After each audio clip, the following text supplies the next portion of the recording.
اب مسلمانوں میں مومن زیادہ کوئی نہیں ہے، منورٹی ہیں، اور مومنوں میں محسن بالکل گنے چنے. سو احسان یہ ہمارا ٹارگٹ ہے. تو اللہ کہتا ہے فلا وربک لا یؤمنون حتی یحکموک فیما شجر بینہم ثم لا یجدوا فی انفسہم حرجا مما قضیت ویسلموا تسلیما. اے حبیب آپ کے رب کی قسم ہے، لا یؤمنون، یہ بالکل ایمان نہیں لائے کہ ہر معاملے میں جو ان کے درمیان میں پیدا ہوتا ہے آپ کو یہ حاکم نہیں بنا لیتے، اور پھر جب آپ فیصلہ دے دیں تو اس فیصلے کے خلاف ان کے اندر معمولی سا بھی حرج نہ پائے.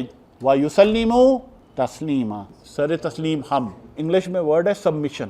سبمیشن کہتے ہیں کہ جب بندہ اپنا آپ بچھا ڈالتا ہے، میری رائے وہی ہے جو میرے مالک کی رائے ہے. تسلیم اس کو کہتے ہیں. یا ایھا الذین آمنوا صلوا علیہ وسلموا تسلیما. اے ایمان والو درود بھیجو کس پر؟ رسول کریم صلی اللہ علیہ وسلم پر تسلیم کے ساتھ، اس صورت میں کہ تم بالکل اپنا آپ ان کے آگے بچھا دو. صحابہ کرام کی کوئی اپنی رائے تھی کہ جب نبی کریم صلی اللہ علیہ وسلم کی طرف سے کوئی فیصلہ آ جاتا تھا تو کیا کبھی سنا ہے کہ کبھی کسی صحابی نے اس پر اعتراض اٹھایا اور انہوں نے کہا جی نہیں میرا خیال ہے اصل دیکھو نا اگر اس طرح ہو جائے؟ کون کرتے تھے یہ؟